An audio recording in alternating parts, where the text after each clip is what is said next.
Party को मजबूती मिले और ज्यादा से ज्यादा उम्मीदवार आपको जीते? देखिए, समाजवादी पार्टी मध्य प्रदेश में पिछले कई वर्षों से चुनाव लड़ रही है और एक समय था जो नेताजी ने यहां पर लड़ाया था, बड़ी संख्या में समाजवादी पार्टी के विधायक जीते थे।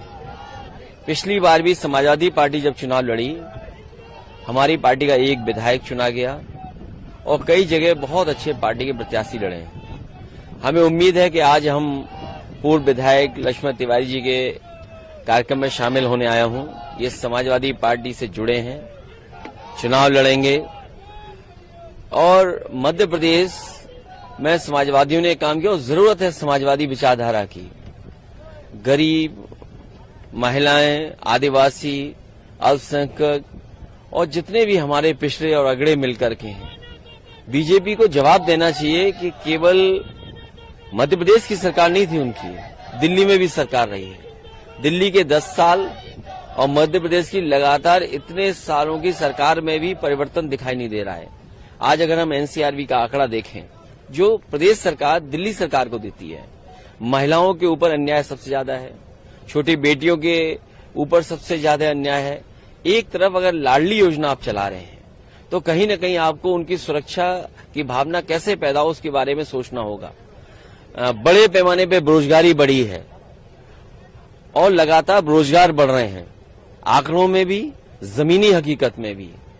तो जब महंगाई बढ़ जाए, बेरोजगारी बढ़ जाए, अन्याय बढ़ जाए, तो इसके विकल्प देने के लिए समाजवादी लोग हैं और जनता के बीच में रहेंगे। हमें उम्मीद है कि समाजवादी पार्टी इस बार सीटें ज्यादा जीतेगी। इंडिया गठबंधन के साथ, जो गठबंधन के साथ आप चुनाव मैदान में उतरेंगे मध्य प्रदेश में, इंडिविजुअली अकेली ही पार्टी आपकी लड़ेगी? चुनाव तो जब कभी होगा तो चिन्ह पे साइकिल पर ही होगा और वोट साइकिल पे ही मांगा जाएगा। जो इंडिया गठबंधन है, हम इस कार्यक्रमों के साथ साथ अपना एसेस भी कर रहे हैं कि आखिरकार हमारी पार्टी कहां मजबूती से लड़ेगी और मजबूती से लड़ने के लिए अपनी पार्टी के कार्यकर्ता, नेताओं, संगठन से भी बात करने आया हूं और उनकी राय लेकर के आने वाले समय में इंडिया गठबंधन में किस तरीके से आगे बढ़ें उस पर भी विचार करेंगे। सर, क्या कारण है भारतीय जनता पार्टी ने केंद्रीय मंत्रियों को चुनाव मैदान में उतार दिया? नरेंद्र सिंह तोमर हूं, फंगत पटेल हूं, इन लोगों को तक चुनाव मैदान में उतारा है सर? ये सवाल बड़ा नहीं है। इससे भी बड़ा सवाल ये है कि लोकसभा में महिलाओं को अगर आप आरक्षण दे रहे हैं और आप ये कह रहे हैं कि 33% दलित और आदिवासी महिलाओं को हम सम्मान देंगे और उसके लिए नए लोकसभा में कार्यक्रम किया गया हो, बीजेपी की महिलाओं ने स्वागत किया हो, आपको ये सवाल पूछना चाहिए बीजेपी से कि जो अभी सूची जारी हुई है या आने वाले समय में जो सूची जारी होगी, क्या भारतीय जनता पार्टी अपने संगठन की जो महिलाएं काम कर रही हैं, क्या उन्हें 33% का स्थान देंगे?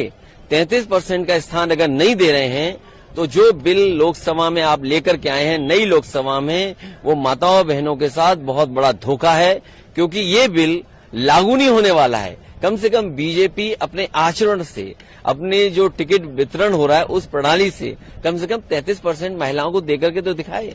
उज्जैन में सर 12 साल की बच्ची है करीब, उसके साथ रेप हुआ, जघन्य अपराध हुआ माइनर के साथ। सर देखिए, 12 साल या माइनर के साथ अगर एनसीआरबी के आंकड़े देखोगे तो मध्य प्रदेश का स्थान बहुत से प्रदेशों से ऊपर दिखाई दे रहा है और यहाँ तो महिलाओं के साथ और बेटियों के साथ सबसे ज्यादा इस तरह के अपराध हुए हैं। सर, प्रधानमंत्री जी आए, उन्होंने सनातन को बोला कि इंडिया गठबंधन सनातन खत्म करना चाहते हैं। सर देखिए, बीजेपी तो ये भी नहीं बता पा रही है कि सनातन क्या है।